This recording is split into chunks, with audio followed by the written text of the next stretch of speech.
ವೈದ್ಯೋ ನಾರಾಯಣೋ ಹರಿ ಎಂಬ ಮಾತಿದೆ. ಜನರು ವೈದ್ಯರನ್ನ ದೇವರ ರೀತಿಯಲ್ಲಿ ಕಾಣುತ್ತಾರೆ. ಇದನ್ನೇ ಬಂಡವಾಳ ಮಾಡಿಕೊಂಡ ಕೆಲವರು ನಕಲಿ ವೈದ್ಯ ವೃತ್ತಿ ನಡೆಸುವ ಮೂಲಕ ಜನರಿಗೆ ವಂಚಿಸುತ್ತಿದ್ದು, ಇದೀಗ ಅಂತಹ ನಕಲಿ ವೈದ್ಯರಿಬ್ಬರಿಗೆ ಜಿಲ್ಲಾಧಿಕಾರಿಗಳು ದಂಡ ವಿಧಿಸಿ ಮೆಡಿಕಲ್ ಶಾಪ್ ಲೈಸೆನ್ಸ್ ರದ್ದು ಮಾಡುವ ಮೂಲಕ ನಕಲಿ ವೈದ್ಯರಿಗೆ ಬಿಸಿ ಮುಟ್ಟಿಸುವ ಕೆಲಸ ಮಾಡಿದ್ದಾರೆ. ಈ ಕುರಿತ ವರದಿ ಇಲ್ಲಿದೆ.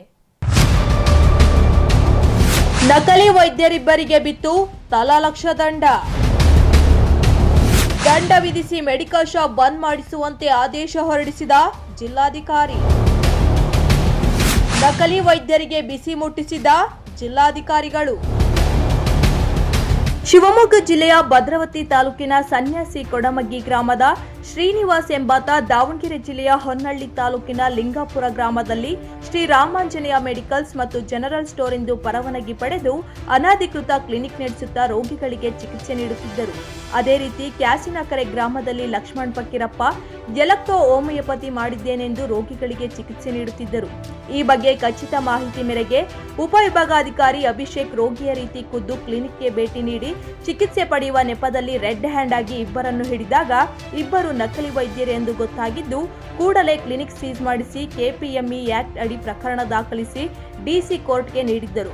ಈ ಬಗ್ಗೆ ವಿಚಾರಣೆ ನಡೆಸಿದ ಜಿಲ್ಲಾಧಿಕಾರಿಗಳು ಇಬ್ಬರು ನಕಲಿ ವೈದ್ಯರ ಪರವಾನಗಿ ರದ್ದು ಮಾಡಿ ತಲಾ 1 ಲಕ್ಷ ರೂಪಾಯಿ ದಂಡ ವಿಧಿಸಿದ್ದಾರೆ. ಹೌದು, ನಕಲಿ ವೈದ್ಯ ಪ್ರಕರಣಗಳು ನಮ್ಮ ಇಲ್ಲೇ ಉಪವಿಭಾಗಾಧಿಕಾರಿಗಳು ಇಲ್ಲೇ ಇದ್ದಾರೆ. ನಮಗೆ ಒಂದು ದಿನ ಸಂಡೇ ನಮಗೆ ಇದು ಮಾಹಿತಿ ಬಂತು.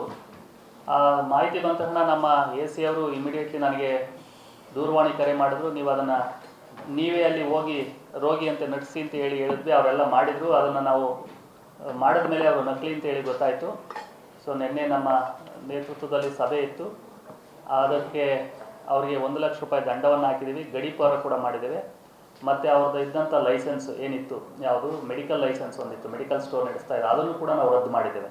ಜಿಲ್ಲೆಯಾದ್ಯಂತ ವೈದ್ಯರು ಯಾವ ಪದ್ಧತಿಯಲ್ಲಿ ರಿಜಿಸ್ಟರ್ ಮಾಡಿಸಿದ್ದರೂ ಅದೇ ರೀತಿ ಪ್ರಾಕ್ಟೀಸ್ ಮಾಡಬೇಕು. ಅದನ್ನ ಬಿಟ್ಟು ಬೇರೆ ರೀತಿ ಪ್ರಾಕ್ಟೀಸ್ ಮಾಡಿದರೆ ಅವರ ವಿರುದ್ಧ ಕ್ರಮ ಕೈಗೊಳ್ಳಲಾಗುವುದು. ಅಷ್ಟೇ ಅಲ್ಲದೆ ಇನ್ನು ಕೆಲ ಹಳ್ಳಿಗಳಲ್ಲಿ ಬೋರ್ಡ್ ಇಲ್ಲದೆ ಕ್ಲಿನಿಕ್ ನಡೆಸುತ್ತಿರುವ ಮಾಹಿತಿ ಇದ್ದು ಅವರ ಮೇಲೆ ನಿಗಾ ಕೂಡ ಇಡಲಾಗಿದೆ. ತಾಲೂಕು ವೈದ್ಯಾಧಿಕಾರಿಗಳಿಗೆ ಈಗಾಗಲೇ ಕಟ್ಟುನಿಟ್ಟಿನ ಸೂಚನೆ ನೀಡಿದ್ದು ಅಂತಹವರು ಕಂಡರೆ ಕೇಸ್ ದಾಖಲಿಸಲು ಸೂಚನೆ ನೀಡಲಾಗಿದೆ. ಅಷ್ಟೇ ಅಲ್ಲದೆ ಈ ರೈಡ್ ನಿರಂತರವಾಗಿ ಇರುತ್ತದೆ ಎಂದು ಡಿಸಿ ಎಚ್ಚರಿಕೆ ನೀಡಿದ್ದಾರೆ. ಈಗ ಅದೇ ತಮ್ಮ ಮುಖಾಂತರ ನಾನು ಕೇಳ್ಕೊಳ್ತಾ ಇದ್ದೀನಿ, ಯಾರೇ ಇದ್ರೂ ಕೂಡ ಸಾರ್ವಜನಿಕರು ದಯಮಾಡಿ ತಾವು ಮಾಹಿತಿಯನ್ನು ಕೊಡಬೇಕು. ತಾವು ನಕಲಿ ವೈದ್ಯರ ಜೊತೆ ಟ್ರೀಟ್ಮೆಂಟ್ ತೆಗೆದುಕೊಳ್ಬಾರ್ದು. ಇದು ತುಂಬ ಅಪಾಯಕಾರಿಯಾದಂಥದ್ದು. ಅವರಿಗೆ ಯಾವ ಮೆಡಿಸಿನ್ ಕೊಡ್ತಾರೆ, ಏನು ಕೊಡ್ತಾರೆ ನಿಮಗೆ ಗೊತ್ತಿರೋದಿಲ್ಲ. ಹಾಗಾಗಿ ಇಂಜೆಕ್ಷನ್ಸು ಎಲ್ಲಿ ಕೊಡಬೇಕು ಏನು ಕೊಡೋದಿಲ್ಲ. ಅದರಿಂದ ಸೈಡ್ ಎಫೆಕ್ಟ್ಸ್ ಆಗಿ ಅದರಿಂದ ಅಂಗವೈಫಲ್ಯಗಳು ಕೂಡ ಆಗ್ಬೋದು. ಇವನ್ ಮಾರಣಾಂತಿಕವೂ ಕೂಡ ಆಗುವಂಥ ಉದಾಹರಣೆಗಳು ಆಗಿದ್ದಾವೆ. ಹಾಗಾಗಿ ತಾವು ಕೂಡ ನಮ್ಮ ಮಾಹಿತಿಯನ್ನು ತಾವು ಕೊಟ್ಟರೆ, ನಮ್ಮ ಡಿಸ್ಟಿಕ್ DHO ಷಣ್ಮುಖಪ್ಪ ಅವರಿದ್ದಾರೆ, ಗಂಗಾಧರ್ ಅವರು ಅಂತ ಇದ್ದಾರೆ, ತಾವು ಮಾಹಿತಿಯನ್ನು ಕೊಟ್ಟರೆ ನಾವು ಅಂಥವ್ರ ಮೇಲೂ ಕೂಡ ಕ್ರಮವನ್ನು ಕೈಗೊಳ್ತೇವೆ. ಈಗ ಅದನ್ನು ಒಂದು ಡ್ರೈವ್ ಮಾಡಬೇಕು ಅಂತ ಹೇಳಿ ನಾವು ನಿರ್ಧಾರ ಮಾಡಿದ್ದೇವೆ. THO ಮುಖಾಂತರ ಈಗ ಅದೊಂದು ಡ್ರೈವ್ ಮಾಡಬೇಕು ಅಂತ ಹೇಳಿ ಈ ಅಂತಾರಾಷ್ಟ್ರೀಯ ಪ್ರಜಾಪ್ರಭುತ್ವ ದಿನ ಆದ ನಂತರ ನಾವು ನಕಲಿ ವೈದ್ಯರು ಮತ್ತು ನಕಲಿ ಹಾಸ್ಪಿಟಲ್ ಕ್ಲಿನಿಕ್ಗಳದ್ದು ಕೂಡ ನಾವು ಡ್ರೈವ್ ಮಾಡ್ತೀವಿ. ಕಠಿಣ ಕ್ರಮವನ್ನು ಕೈಗೊಳ್ತೇವೆ. ಒಟ್ಟಿನಲ್ಲಿ ನಕಲಿ ವೈದ್ಯರಿಗೆ ದಂಡ ವಿಧಿಸಿ ಮೆಡಿಕಲ್ ಶಾಪ್ ಲೈಸೆನ್ಸ್ ರದ್ದು ಮಾಡುವ ಮೂಲಕ ಜಿಲ್ಲಾಧಿಕಾರಿಗಳು ನಕಲಿ ವೈದ್ಯರಿಗೆ ಎಚ್ಚರಿಕೆ ಸಂದೇಶ ರವಾನಿಸಿದ್ದು ಸಾರ್ವಜನಿಕರ ಮೆಚ್ಚುಗೆಗೆ ಪಾತ್ರವಾಗಿರೋದಂತೂ ಸತ್ಯ.